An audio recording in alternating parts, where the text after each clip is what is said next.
Magandang araw mga kaibigan, ako nga pala si NJ at welcome sa NJ Mejia TV.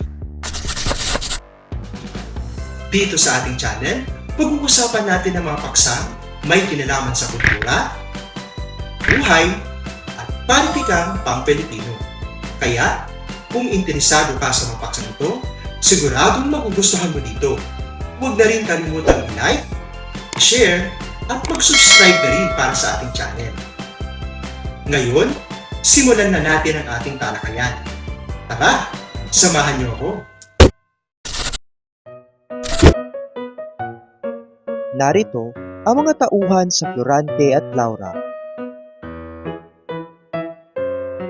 Mga tauhang Kristiyano.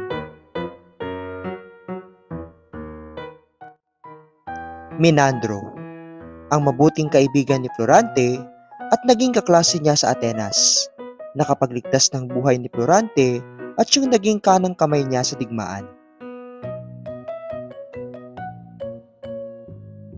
Antenor, ang mabuting guro ni Florante, Adolfo at Menandro habang siya ay nag-aaral sa Atenas.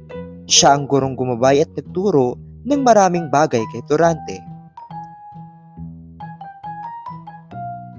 Prinsesa Floresca, ang mapagmahal na ina ni Florante at asawa ni Duque Brescio at anak ng hari ng Crotona.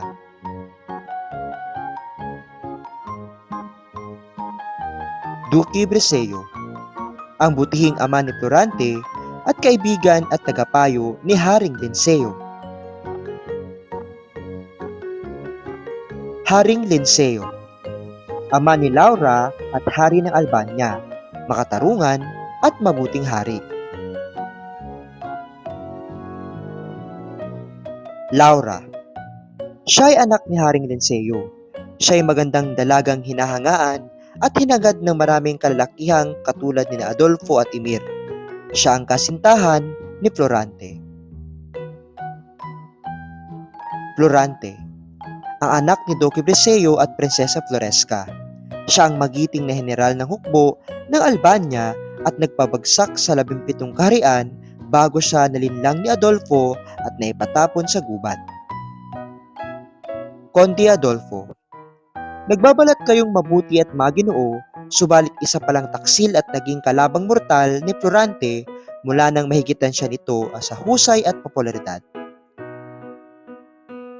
Menalipo, pinsan ni Florante, nakapagligtas sa buhay niya mula sa isang buwetre nung siya'y sanggol pa lamang. Conde Silino, ang ama ni Adolfo na taga-Albania. Narito naman ang mga tauhang Moro.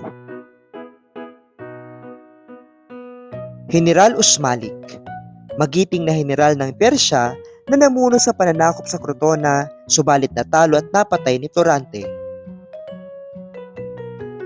General Miramulin, general ng Turkiya na namuno sa pagsalakay sa Albania subalit nalupig na Florante at ng kanyang hukbo. Sultan Ali Adab, ang malupit na ama ni Aladdin at siya ring naging kaagaw niya sa pag-ibig ng kasintahang si Flerida. Emir, ang gobernador ng mga Moro na nagtangka kay Laura subalit tinanggihan at sinampal sa muka ng dalaga. Hinatulan niyang pugutan ng ulo si Laura subalit nakaligtas siya dahil sa maagap na dating ni Florante. Aladdin, isang gererong Moro at prinsipe ng Persya, anak ni Sultan Ali Adab at naging kaaway niya ang ama sa kasintahang si Flerida kaya't pinili niyang magparaya at maglagalag sa kagubatan. Flerida, ang kasintahan ni Aladdin na tinangkang agawan na amang si Sultan Ali Adab. Tumakas siya sa gabi ng nakatakdang kasal sa sultan upang hanapin ang kasintahan. Nailigtas niya si Laura sa kamay ni Adolfo nang panahin niya sa dibdib at mapatay ang buho.